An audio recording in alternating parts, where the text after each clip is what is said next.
For every 10 people diagnosed with liver cancer, only 2 have primary tumors.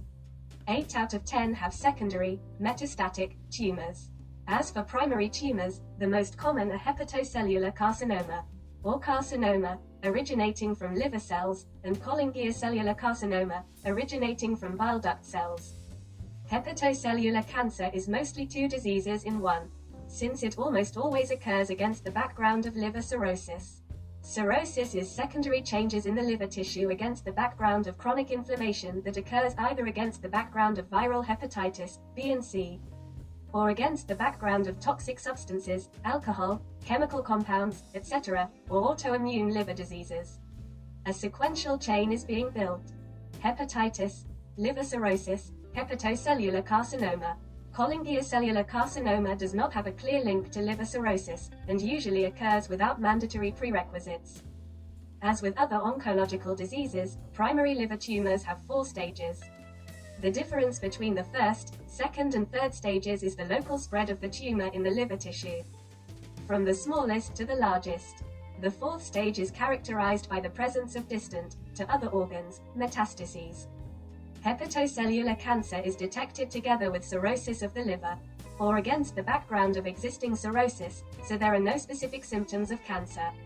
Common symptoms for these 2-in-1 diseases are an increase in the volume of the abdomen, heaviness in the right hypochondrium, general weakness, yellowness of the skin and sclera, as well as bleeding from varicose veins of the esophagus, which usually occur as a complication of cirrhosis.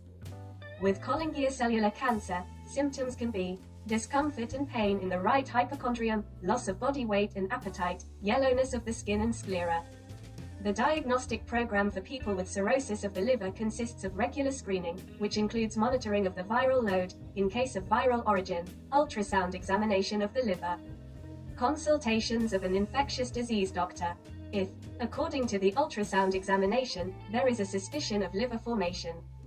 The next diagnostic step is to perform a computed tomography, magnetic resonance imaging, and if a tumor is present, histological confirmation by biopsy. A similar algorithm should be used for cholangiocellular cancer. Most patients with hepatocellular carcinoma are not candidates for surgical treatment. This is due to 2 main problems: the severity of liver cirrhosis and the spread of the tumor process. Patients with small tumors can be treated surgically, either partial liver removal or liver transplantation. In the case of moderately spread tumors with the presence of moderate cirrhosis, the main method of treatment is the introduction of a chemotherapeutic drug with an overlap of blood flow to the corresponding focus, transarterial chemoembolization. With widespread forms, the method of choice is systemic therapy, immunotherapy, which is an analog of chemotherapy, but with different mechanisms of action. In the case of widespread tumor stages in combination with terminal forms of cirrhosis, no specific treatment is used. The main method of treatment of cholangiocellular cancer is surgical, namely partial removal of the liver. Another method of treatment is chemotherapy, which can be used both before and after surgery, as well as in cases where surgical treatment is not indicated. Other methods of treatment are ineffective. There is no specific rehabilitation after treatment of these types of tumors.